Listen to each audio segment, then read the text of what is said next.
नमस्कार फ्रेंड्स, जय हिंद। मैं आकाश उपाध्याय फिर से उपस्थित हूँ आपके सामने एक नए वीडियो के साथ। फ्रेंड्स, ना कोई 1 इंच घुसा है, ना कोई 1 इंच घुस आया है, ऐसा भाषण मोदी जी ने दिया था। तो फ्रेंड्स, चलिए हम जानते हैं कि मोदी जी का यह भाषण कितना सही है और कितना गलत है, और इंडिया और चाइना के बीच क्या हुआ था, क्योंकि बहुत लोगों ने पूछा है कि इंडिया चाइना के बीच में क्या हुआ था, उसका जवाब नहीं मिल रहा है। तो चलिए इसके बारे में डिस्कशन। फ्रेंड्स, इंडिया चाइना के बीच में क्या हुआ उसको समझाने से पहले मैं एक चीज बताना चाहता हूँ। फ्रेंड्स, मैं किसी भी पार्टी का सपोर्टर नहीं हूँ, ना मैं भाजपा का सपोर्टर हूँ, ना कांग्रेस का सपोर्टर हूँ, पर मैं हर वो गलत बयान का अपोज करता हूँ जो अपने नेशन के खिलाफ हो। फ्रेंड्स, कुछ दिन पहले राहुल गांधी जी ने कहा सरेंडर मोदी, और उसके बाद कई उनके फॉलोअर्स सरेंडर मोदी करके बहुत खुश होने लगे। फिर ये बात विद्रोह हुआ कि सरेंडर मोदी कहने का मतलब आप सरेंडर आर्मी कह रहे हैं, इंडियन आर्मी सरेंडर कह रहे हैं। तो उन्होंने ये कहा कि मैं सरेंडर आर्मी को नहीं कह रहा हूं, मैं मोदी जी को कह रहा हूं। लेकिन उनके ज्ञान के कमी होने के कारण वो नहीं समझ पाए कि वो डायरेक्ट या इनडायरेक्ट मोदी के साथ साथ आपके आर्मी को भी सरेंडर कह रहे हैं। फ्रेंड्स, मैं बताना चाहता हूं कि कुछ दिन पहले आपका जब सीएए का विरोध हो रहा था तो सब लोग कॉन्स्टिट्यूशन लेके निकल गए थे कि कॉन्स्टिट्यूशन को मैं मानता हूं बस। तो वैसे ही कॉन्स्टिट्यूशन को मानना भी चाहिए हमेशा, ये बात सबसे बड़ी है कि कॉन्स्टिट्यूशन मानना चाहिए। फ्रेंड, उसी कॉन्स्टिट्यूशन में आर्टिकल 74 है, मैं 2 आर्टिकल बता रहा हूं, उसको पढ़ लीजिएगा आप लोग। आर्टिकल 74 है, आर्टिकल 74 में साफ शब्दों में लिखा है कि जो आपका मंत्री परिषद होता है, जो आपका कैबिनेट होता है, उसका हेड प्राइम मिनिस्टर होता है। आपने सीधे सीधे शब्दों में ये कह दिया कि सरेंडर मोदी, मतलब जो आपका हेड है वो मंत्री परिषद का वो सरेंडर कर चुका है, मींस आपका जो कैबिनेट है वो भी सरेंडर कर चुका है। फ्रेंड्स, और इसी 74वें आर्टिकल में ये भी लिखा है कि ये जो कैबिनेट है, इसी कैबिनेट के सलाह पे आपके प्रेसिडेंट काम करते हैं। मतलब ये जो प्रेसिडेंट काम कर रहे हैं वो इसी कैबिनेट के सलाह पे काम कर रहे हैं।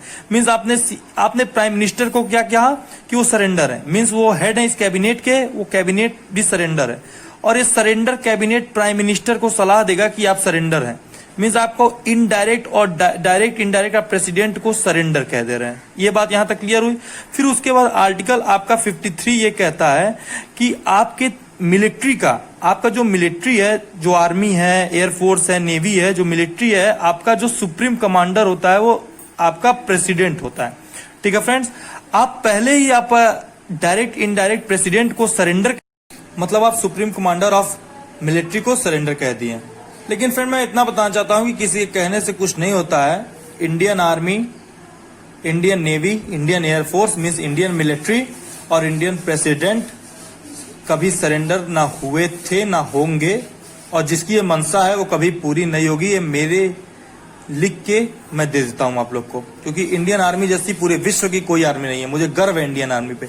चलिए फ्रेंड, अब आगे की बात करते हैं कि क्या हुआ था, कैसे हुआ था। फ्रेंड्स, आप लोग को पता होगा कि सबसे पहले आप लोग को पेंगोंग सो की बात बताता हूं। देखिए, आपका सबसे पहले फ्रेंड जो हुआ आपका गलवान घाटी में, 3 जगह पे शुरुआत में चाइना ने आपके टेंशन क्रिएट किया था। एक पेंगोंग सो में, एक गलवान घाटी में, एक हॉट स्प्रिंग एरिया में। फ्रेंड, हुआ क्या, सबसे पहले आप समझिए गलवान घाटी क्या है। कि गलवान घाटी जो ये ऐसे एक ऊंचा सा एक आपका पहाड़ है, और ये आपका एलएसी है। ठीक है फ्रेंड्स, ये आपका एलएसी है, और ये आपका गलवान मतलब एक पहाड़ है गलवान घाटी का। ठीक है, यहां से आपकी शोक नदी बहती है, ये शोक नदी बह रही है, और यहां पे आपका गलवान नदी आई है, इस शोक नदी में मिली है।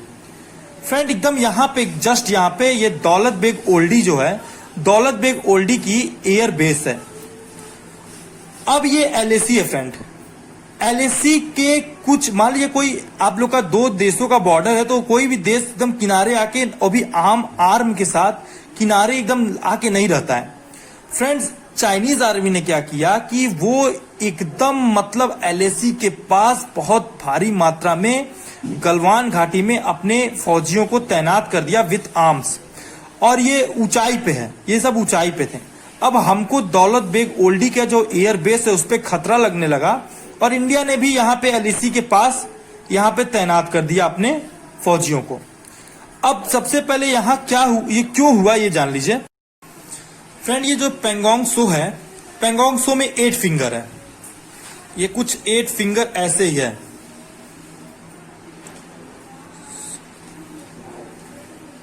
8 फिंगर ऐसे ही है। इंडिया कहता, ये फर्स्ट फिंगर है, और ये 8 फिंगर है। इंडिया ये कहता है कि हमारा 8 फिंगर तक है, और चाइना ये कहता है कि हमारा यहां तक, मतलब फर्स्ट फिंगर सेकेंड फिंगर तक है। इंडियन आर्मी यहां तक पेट्रोलिंग करती है और चाइनीज आर्मी यहां तक पेट्रोलिंग करती है। पेट्रोलिंग दोनों कर रहे हैं। ये एरिया जो है फिंगर 2 से लेकर फिंगर 8 तक का, वो विवादित एरिया है। फ्रेंड, हुआ क्या, आफ्टर मतलब 2014 यहां पे बीआरओ जो है वो इतना तेजी से रोड कंस्ट्रक्शन करने लगी कि फिंगर 3 को क्रॉस करके फिंगर 4 की तरफ ये बढ़ने लगे, और मतलब 3.5 और 4 के बीच तक ये पक्की रोड बन चुकी है। यहाँ पे रोड बन चुकी है। अब ये बात टेंशन हो गई चाइनीज को, क्योंकि चाइनीज का भी फिंगर 3 तक पक्की है और 5 तक यहाँ पे इनका थोड़ा कच्ची रोड है। तो इनको ये टेंशन होगा कि इंडियन आर्मी तो बढ़ाते जा रहा है, अब इनको रोकना होगा। इसके लिए उन्होंने फिंगर 4 तक, यहां तक पेट्रोलिंग तो 2 तक करते थे, यहां तक अपने 8,000 से 10,000 सैनिक को लगा दिया। इसको देखते हुए इंडियन आर्मी ने भी अपने यहां पे 12,000 के करीब सैनिकों को तैनात कर दिया। देखिए कितना क्विक मतलब एक्शन हो रहा है। यहां पे 10 जा रहे हैं, यहां 12, मतलब अधिक मात्रा में। अब इसको देखा चाइनीज को कि सॉल्व नहीं होगा, तो पहले ही सोच लिया था। तो यहाँ गलवान घाटी में जो इंपॉर्टेंट दौलत बेग ओल्डी आपका एयरबेस है, ये इंडिया का सबसे important airbase in respect to China and Pakistan है। तो इसको खतरे में डालने के लिए गलवान घाटी पे और हॉट स्प्रिंग, एक एरिया और है हॉट स्प्रिंग, यहां पे इसने एक तनाव क्रिएट। फ्रेंड, वो तनाव जब चल रहा था उसी बीच 6 जून को याद कीजिए, 6 जून का डेट था, और 14 कोर के कमांडर आपके हरिंदर सिंह जी, चाइना से एक मीटिंग हुई कि आप तनाव कम कीजिए, तनाव कम होना चाहिए, यहाँ पे आप तनाव बढ़ा रहे हैं। क्योंकि आप यहाँ पे अगर एलएसी, देखिए एलएसी के पार नहीं आए, ये एलएसी के पास ही हैं, लेकिन एकदम एलएसी पे लग गए हैं। मतलब इस एरिया में वो कभी आते नहीं थे, बस पेट्रोलिंग करके चले जाते थे। और यहाँ पे इन्होंने आके टेंट गाड़ दिया और अपने सैनिकों की मात्रा बढ़ा दी। इससे इंडिया ने भी बढ़ा दिया और इससे टेंशन का माहौल बढ़ने लगा। तो कोर कमांडर की मीटिंग हुई और इसमें यह हुआ कि आप इसको कम करेंगे। यही देखने के लिए 15 जून 16 जून की रात को हमारे बिहार रेजिमेंट के कुछ फौजी, जिसमें कर्नल साहब भी थे, संतोष बाबू जी, वो गए देखने के लिए कि है कि नहीं है ये सब। तो यहाँ पे देखे कि अभी कोई कमी नहीं हुई है। अब क्या हुआ कि ये गए सिर्फ बात करने की, यहाँ से भाई आप लोग की बात हो चुकी है, आप लोग यहाँ से कम कीजिए। अब ये सब धूर्त थे, ये सब जानवरों के, भेड़ों की शकल की तरह सबकी शकल है। ये सब क्या किए, ये सब अटैक कर दिए। अटैक करने के बाद ये लोग वापस आए, और जय हनुमान जी का नारा लगाते हुए बिहार रेजिमेंट गई, इन लोग का टेंट उखाड़ दी, टेंट उखाड़ के फेंक दी, जला दी। और उसमें क्या हुआ था कि ये तीसरे 3 बार उस दिन हुआ था लड़ाई, ये तीसरे बार की बात है। दूसरे बार में ही हमारे कैप्टन संतोष बाबू के ऊपर इन सब चाइनीज ने अटैक कर दिया और हमारे 20 जवान सेकेंड अटैक में ही शहीद हो गए, वीरगति को प्राप्त हो गए। लेकिन तीसरा जो रात में 9 से करीबन सुबह 5 बजे तक चला था, तीसरा कॉन्फ्लिक्ट जो था, उसमें हमारे बिहार रेजिमेंट के जवान गए जय बजरंग बली बोले, और करीबन 100, ये चाइना के अपोजिशन पार्टी के लीडर का है कि करीबन 100 चाइनीज पीएलए के सोल्जर मारे गए। सोल्जर मारने का जाने में क्या हुआ कि जो गलवान नदी बह रही, देखिए यहाँ पे आपकी शोक नदी थी, यहाँ पे गलवान नदी थी, ये टूटा पहाड़ और इस पे से गिर गए। इंडिया के भी कई जवान शहीद, जो 20 जवान शहीद हुए, इसी में गिरने से शहीद हुए। संतोष बाबू भी इसी में गिर गए थे। तो फ्रेंड, ये हम देख रहे हैं कि हुआ क्या कि इनकी जो यहाँ पे इकट्ठा हुए थे, इनको इंडियन सोल्जर ने घुसा और इनका टेंट उखाड़ा, जलाया और भगा दिया। अब क्या हुआ कि इससे क्या हुआ, ये सब का कमजोरी सामने आ गया कि ये सब कमजोर है। अब हमको एक बात नहीं समझ में आ रहा है कि इतना सब क्लियरेंस के बाद भी ये जो कुछ अपोजिशन के लोग हैं उनको क्यों नहीं समझ में आ रहा है कि ये चाइना के साथ इंडिया का क्या हुआ। अब ये हो रहा है कि पैंगोंग सो भी थोड़ा थोड़ा डिसएंगेज कर रहे हैं। यहां पे डिसएंगेजमेंट हो ही गया after video conferencing of Ajit Doval and former minister of China.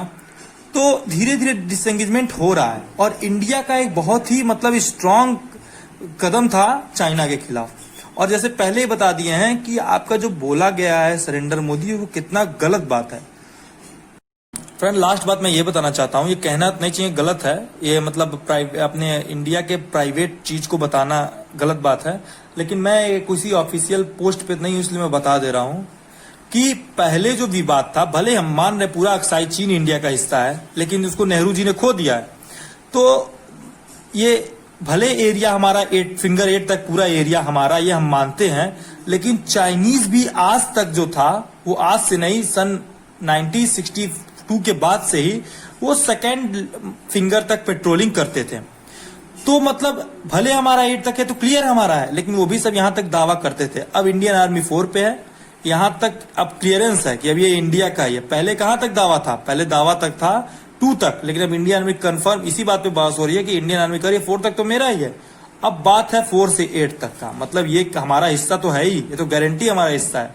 और चाइनीज तुम इसको खाली करो, ये भी हमारा हिस्सा है। मतलब ये विवादित चीज तो खत्म है, अब ये चीज में कोई विवाद ही नहीं। अब विवाद कहां से कहां तक है?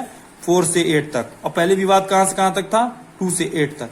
तो क्लियरेंस होना चाहिए कि कितने बड़े बड़े कितने स्ट्रांग कदम उठाए जा रहे हैं, लेकिन इसको बेवकूफों की तरह सरकार या आर्मी आके नहीं बोलेगी, क्योंकि इससे इंटरनेशनल प्रभाव पड़ता है, इंटरनेशनल दबाव पड़ेगा। तो बस यही वीडियो ज्यादा से ज्यादा इसको शेयर कीजिए फ्रेंड। तो फ्रेंड्स आज के लिए बस इतना ही। और फ्रेंड मुझे लगता है कि मोदी जी ने सही कहा था कि ना कोई भारत के ज़मीन के अंदर जो इस समय तत्काल में है कि कोई 1 इंच घुसा है, ना घुस आया है। तो फ्रेंड आज के लिए बस इतना ही। जय हिंद, जय भारत।